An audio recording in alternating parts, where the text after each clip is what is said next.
The distress beacon pulsed through the void, a desperate plea from the Zenthari research station orbiting the gas giant Helios 7.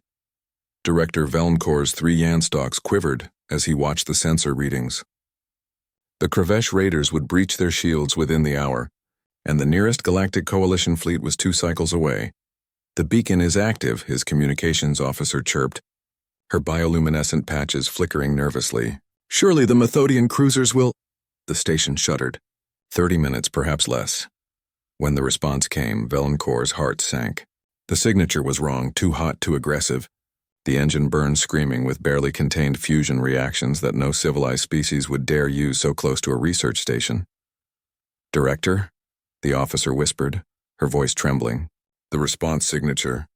It's from the quarantined zone. It's human." Velnkor's skin rippled with fear patterns. Humans, the Deathworlders, the species whose home planet was a catalog of horrors. Crushing gravity, violent weather, predators at every level of the food chain, and oceans that could swallow entire continents. The species whose very evolution was an arms race against their own environment. The Galactic Coalition had made contact with humanity 3 cycles ago, and the reports still caused nightmares. They were children. Their species barely had fusion technology, still squabbling among themselves, hadn't even unified their homeworld. And yet their soldiers moved like precision hunting machines. Their reflexes were impossible, and their tolerance for damage was obscene.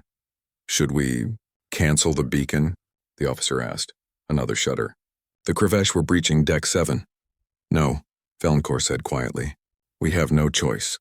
Orla checked her restraints for the 3rd time as the dropship shook through atmospheric entry.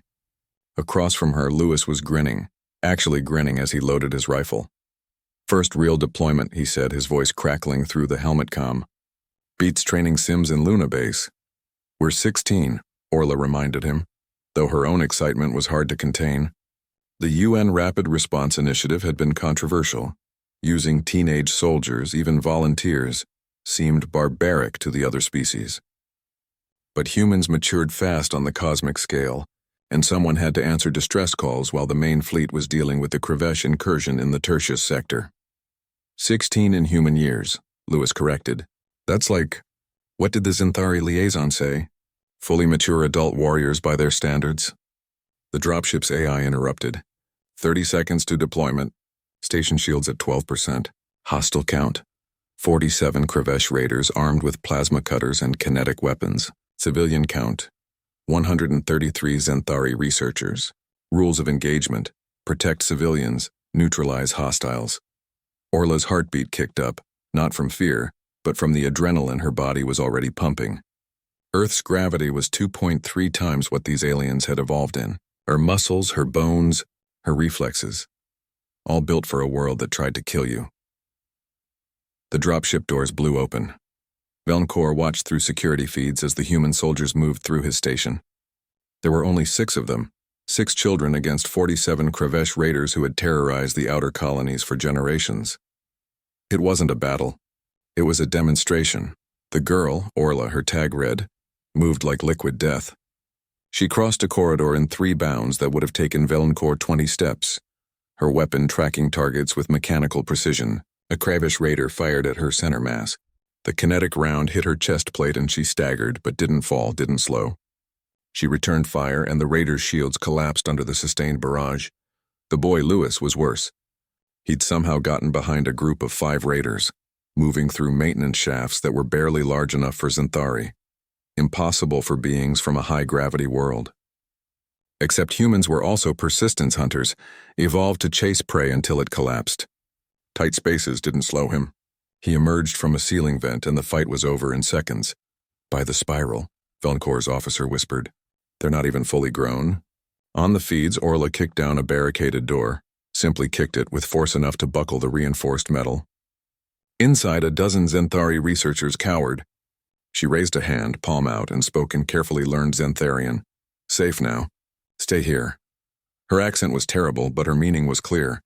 20 minutes after deployment, the station was secure. Orla found Lewis in the command center, helping Director Velnkor restore communications. "The cavalry's here," Lewis announced, pointing at the sensors. A Methodian cruiser was dropping out of FTL. Fashionably late, as usual, Valancourt approached them cautiously, his stalks lowered in respect. You saved us. The Kravesh have raided 17 stations this cycle. The Coalition has been unable to stop them. They move fast, Orla acknowledged, checking her rifle's charge. But they're not used to fighting species that evolved as both predator and prey. Earth taught us to be flexible. You are so young, Valancourt said softly. How can your people send younglings into war? Lewis and Orla exchanged glances. We volunteered, Lewis said simply. Humanity spent 10,000 years fighting each other. Now we've got a galaxy that needs protecting, and we're pretty good at the protecting part. He smiled. Besides, someone answers your distress calls while waiting for the adults to show up.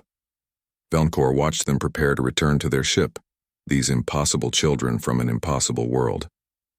The Galactic Coalition had been hesitant to accept humanity, had called them dangerous, unstable, too violent.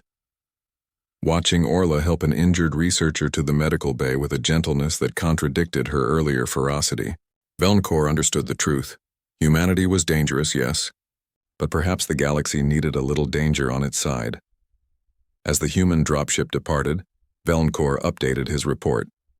Recommend immediate escalation of human integration into Coalition defense forces.